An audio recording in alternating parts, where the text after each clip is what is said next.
Hey guys, welcome to the GM's table. Before we get started, I want to remind everybody to like, share, subscribe, do all that great YouTube stuff. If you want to help the channel more than that, a link will scroll in here. It's in the doobly-doo. Those who already have are over here. Check out the Patreon.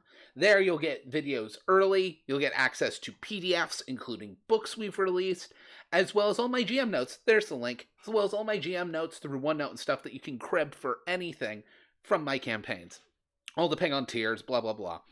Anyway, this is the first video of this week as we're doing kind of a special week of Villains Week.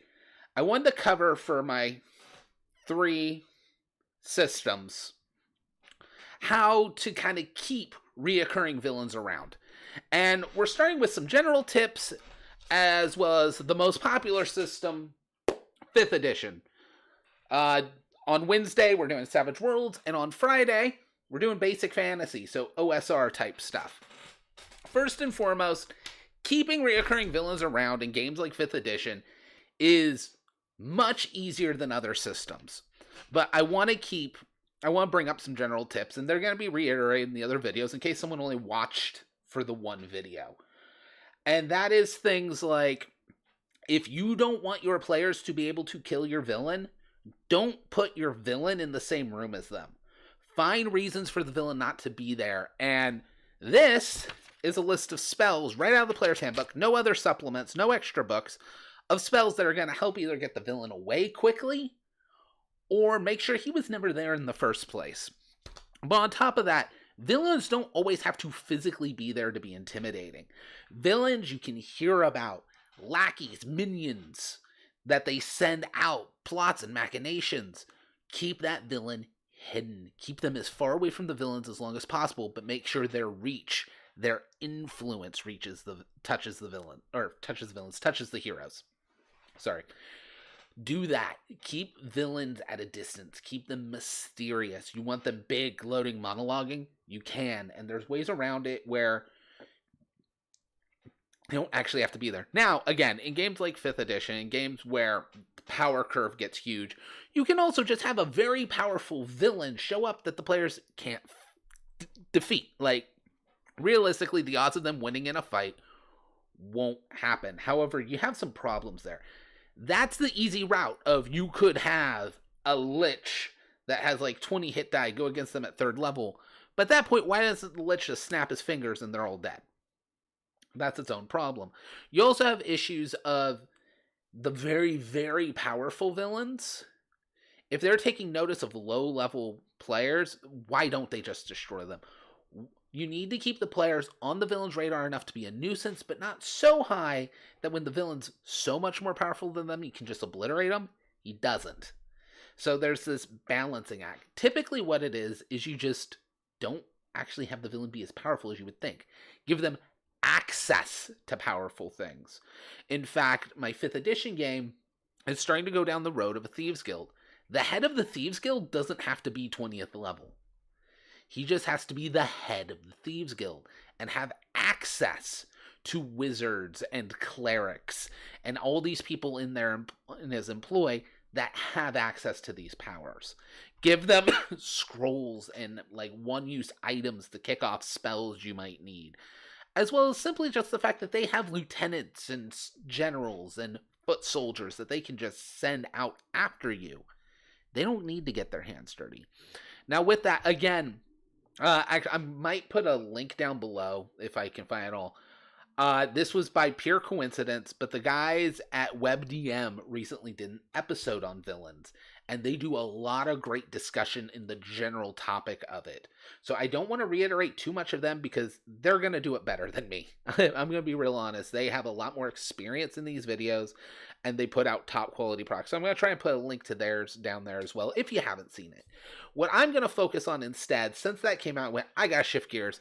I want to talk about the specific spells, including ones you may not have thought of, in the player's handbook that your villains can have, and you can kind of jaunt and turn them into like monstrous abilities and stuff as well, that you can easily use to keep villains around. I'm just going down the list. Some of these I'm going to hop because they have equivalents, but this is alphabetical. And the first isn't a single spell. It is divination magic. I'm just covering that whole school at once. Because the single most powerful thing a villain can have, both to be threatening and to keep themselves alive, is the magical ability, or any other supernatural way, to know the party's plans, to know where the party is, what the party's doing, what the party's planning, to stay one step ahead of the party. If your villain can stay ahead of the party, they will survive. They will become far more dangerous. They will become far more threatening simply through information. So I'm just lumping all divination magic because 99% of your divination spells are all going to be greatly useful. Wizard's Eye, the ability to just see. Scrying, the go-to. Like, there's so many in there, it would be its own book. I might do an entire video dedicated to divination magic at some point, but right now we're in villains. And in villains, all we really need to cover is just look at divination magic. Also, I love covering it that way because no matter how powerful you make your villain, there's a level of divination magic they can use. Now, there are items your players can get, like amulets of proof against scrying. Those will shut this down. However, they need to know they're dealing with someone with that first. And then they need to go get the item.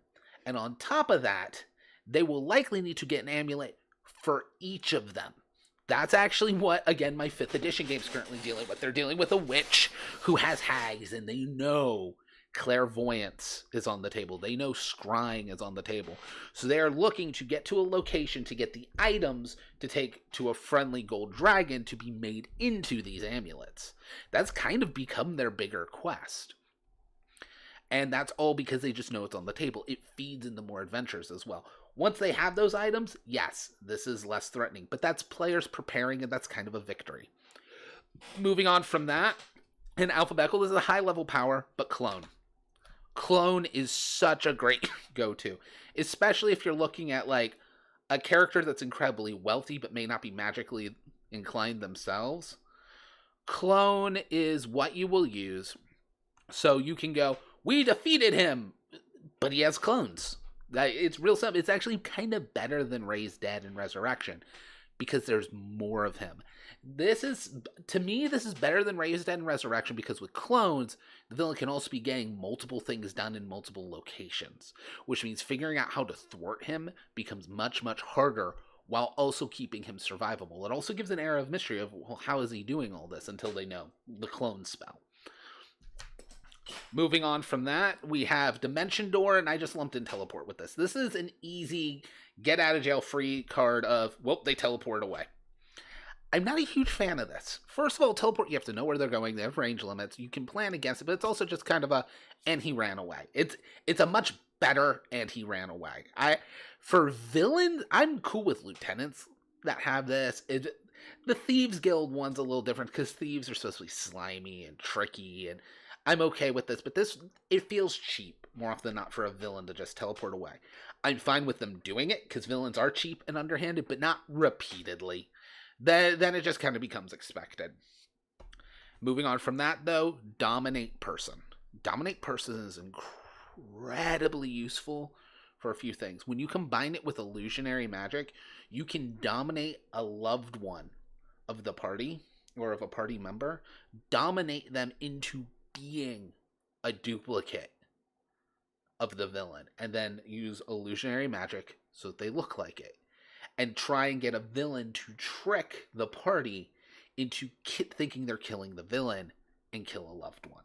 Dominate also gives these moral quandaries of, that's the sneakiest one. That's the twist the knife one. But Dominate also has these things of, if Dominate's going on, all those foot soldiers might be innocent people. Even the lieutenants might be very capable people who aren't actually evil. Dominate Person adds a lot of moral quandary into how do you handle these threats coming at you? Because, yeah, you can just curb stomp them. You can go murder hobo. But you're killing people who are also victims. Again, great for villains. Going on from that, this is a personal favorite of mine. It's a little easier in OSR games. But Flesh to Stone. I love the idea of a villain who's sneaky and underhanded but cowardice. And he fleshed to stone himself. When you know the villain, or when you know the heroes and the party is coming, and you have a few rounds, flesh to stone yourself. Petrify yourself. So when they come in, there's a statue of the villain. Turns out it's actually the villain. And then the villain just needs to have minions who can come and turn him back later. That's very, very useful. It's very sneaky.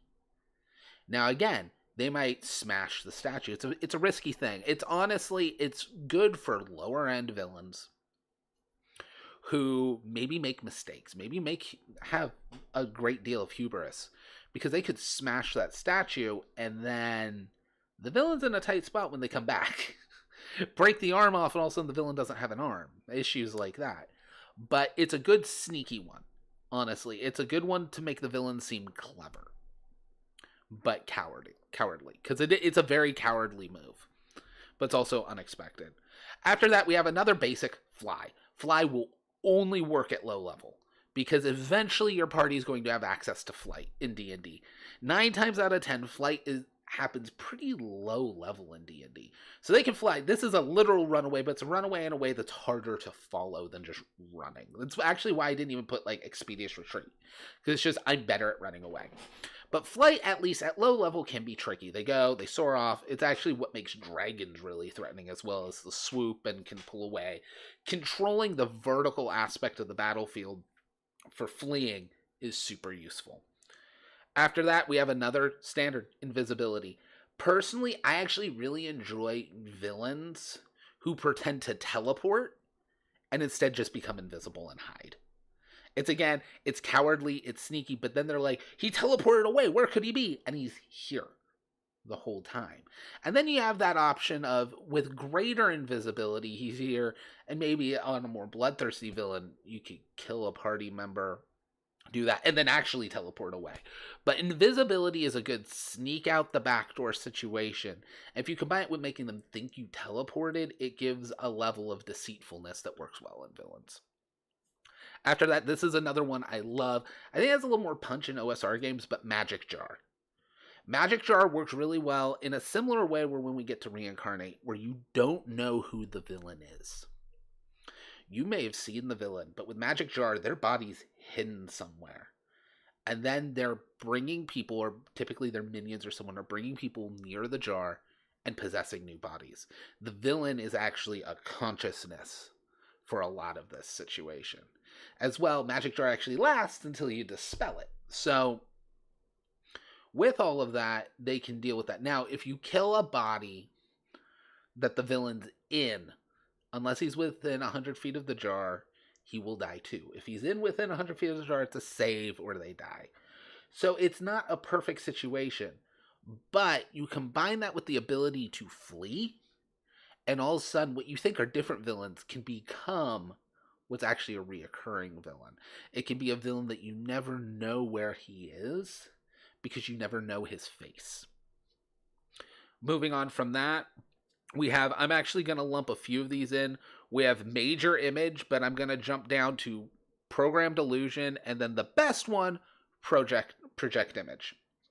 These are different levels of a similar spell, or how you can use this spell when it comes to villains, of have illusory versions of the villain.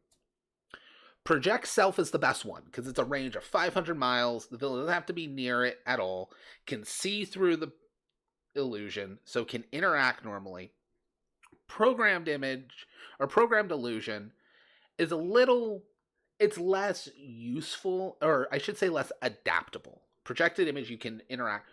Programmed Illusion, you have to figure out what the illusion will be and set it up ahead of time, which means for villains and monologuing, maybe they have to keep things kind of general to keep people from realizing it's the illusion. It only lasts 5 minutes, so you have to get a reason for the illusion to either seem like they left or to seem like they've already been killed. But it's a good way to have, there's the villain. It's a really good way for the villain to monologue without being there and being in danger. Major Image is also similar, but the villain has to be within, I think, 120 feet, because they have to be, like, doing the illusion. Now, granted, that means they're hidden, they're watching, they can keep it adaptable, unlike Programmed Illusion, but they have to be there, and have to have line of sight, which means they have to actually just be hiding in the wings, and when things turn, book it hopefully out of like a secret passage or something. So as the spell goes up, the less the villain has to be involved and actually be there. But all of them are more or less the same concept of you have an illusion of the villain the players are interacting with. That way they can get the monologues, they can get the interaction, but they can't kill it because it's just the illusion. Moving on from that, we have Meld into Stone, which I actually brought up. I recorded these in reverse order. Even though this is the first one airing, it's the last one I recorded. I actually talked about this a lot in Savage Worlds as well, with the Burrow power. A villain, now, in 5th edition, Meld into Stone, you're blind when you're in the stone. Or I should say you're blind to what's outside of the material you're in. But the ability to, I'm in a tight spot and they just sink into the floor and kind of like swim away through the stone and then come up somewhere else, probably in a pre-planned location, is cool. It is another runaway, but it's, to me, it's more dramatic. It makes it feel like they're kind of untouchable because they can just meld into the stone and just kind of go away. And you have no real way of tracking where they are. Like, Detect Life, maybe you can see where they are in the stone, but once they get past your range, they're just going to keep going, and they'll probably come out when the spell's about to end. It keeps them protected and in a nice, safe location that keeps them mobile. All right, now, this is one I really, really love. This is another one I really love. Modify Memory. Modify Memories for a truly sneaky villain. The villain's going to have to get access to the party, most likely while they're asleep, because you want to be able to do it to the whole party. But the best way to kill the villain, or to have a false death of the villain, is for the villain to have never died. Just implant the memory of winning. And that's a memory they're going to want. It's something they're already going for. So realistically, the brain's actually more likely to accept it as true. Implant the memory of them already facing the villain and defeating him. And then he gets to lurk back in the shadows. They think they've defeated him. He gets them off his back for a while. And there. Or if you have that mysterious villain where their faces are changing and all that, or he's in hiding and they find him, remove the memory of where you found him. Remove the memory of his face. Of his true face. Alter memories is so useful for villains for the same reason as divination. Because it's the control of information. Good villains manipulate their situation. You do that through information. Divination lets you get information you wouldn't normally have. Alter memory lets you change the information the other side has. Now, after that, we have Pass Wall. I actually really like Pass Wall, and I was thinking of some ways. It's the I have a secret door without having to have a secret door. It's just, that's open, boom, but it does leave it open. I will say also in combat, I wanted to bring up Pass Wall because they mention it can be in the floor. You can just open a trap door under the party that, especially if you're on the ground floor and there's nothing underneath you, there's just a 20-foot pit. They just fall down. And you leave. You're just, well, alright, and I'm out of here while you're stuck in a pit. Again, once they have flight, that's not that useful. Pass Wall in other ways is like, now you back me into a corner. Well, I don't have a corner. I have magic. That corner is a door. I'm getting out of here. But then it leads into the issue of running away and all that. Teleport tends to be better. But it's still useful and it's flavorful and it's kind of fun to me. Now, moving from that, similar to teleport, but what I think is much better, WebDM even brought this up, plane shift. Plane shift is so useful for villains because they'll shift to a plane they've already planned as their escape route, which means they'll have what they need to navigate that plane. WebDM brought up things like the plane of water, but you also have the plane of fire. You have all kinds of evil, negative energy planes they can shift to that maybe they simply have allies so things don't attack them while they'll attack everyone else. On top of, you have to know the plane they shifted to and have a way to follow them. This is so much better than teleport to me. Teleport just gets you to a different place where maybe they have someone else. Maybe they can pick up the trail and get back to you. Plane shift gets you so out of the way, it is ungodly useful as a get out of jail free card. We then have Polymorph and True Polymorph, which are both great for fights, but say your villain escapes into the sewers. and polymorphs himself into a rat amongst the dozens of other rats. So you have that crowd and that shifting. You don't know what the villain's face is, but it's so much worse because it's a face that looks like everything else down here. And they'll just slink away. Polymorph in fights is what most people think of. I become something bigger, something tougher. Great. But becoming something that blends in and slipping away is super useful. Alright, we've already talked about the illusions, programmed illusion, project image. The go-to, the standard. They've defeated the villain. How does the villain come back? It's D&D, guys. Raised Dead. The villain has a cleric on the payroll that can perform Raised Dead. It's really all you need.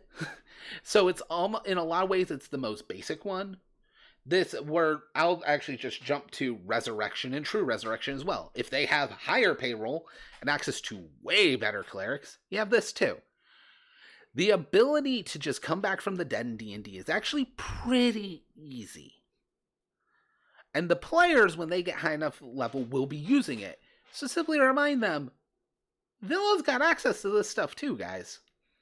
Alright, at least powerful, connected enough ones. You killed him. Cool. Now he's back and he's pissed off that you killed him. Lumped in with that is reincarnation. For villains, I actually, unless it's a very specific, like, they care a lot about their race or super tied to their race as part of the villain's, like, mold and what holds them as a trope, I love reincarnation. Because reincarnation is actually a little easier to pull off, especially compared to resurrection and true resurrection. It's a lot easier to pull off. And they get a new body. They get a new face. So the villain's back. You don't know the villain's back, and you don't know the villain's face. That's useful. Because also the villain's going to be back, and he's going to know all of this. He's going to know you don't know what he looks like, so he can use that to his advantage. It's like True Resurrection, only in a lot of ways so much better for a villain. Because villains can get access to whatever gear you say they have access to whatever resources you say they have access to. Technically, they kind of get whatever stats you need them to have that would make sense for the villain. So they'll lose their racial abilities and get different racial abilities. But the advantage of having a new face is actually so much more. Especially if it's something like you were able to successfully demonize them.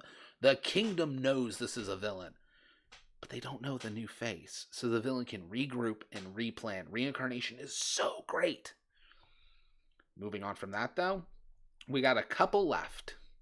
We got Sequester, which is great. Sequester is like, I'm out, go on hold, invisible, can't interact with them until until someone lets it go. Because if you do it on yourself, you can't just end the spell. You're in your thing.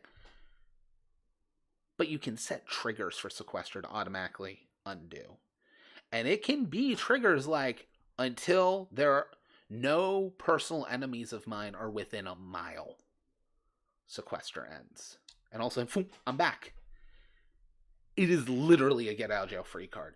They don't get to go anywhere. They don't get to leave. But it lasts as long as you need it to. It doesn't phase them to be in that for that long. And it's not until you leave that they come back. And finally, Simulacrum. Simulacrum's kind of similar to Clone to me. You get to make a version of it. Now, this one's typically made out of something. It's a little simpler, but it's that same clone duplicate mentality. These are all book spells from the player's handbook. We're not even talking Xanathar's Guide, Storm Coast book, any of those. This is just the core player's handbook spells. This isn't any GM trickery. These are the spells right out of the book that any villain can have access to. So if you need a villain to be reoccurring, again, Raised Dead, go to. But if you want to add some spice to it, look at some of these other spells. These are all useful spells. Some have way more punch, but that's what spell levels are for. And with that, I'll catch you guys next time. Bye!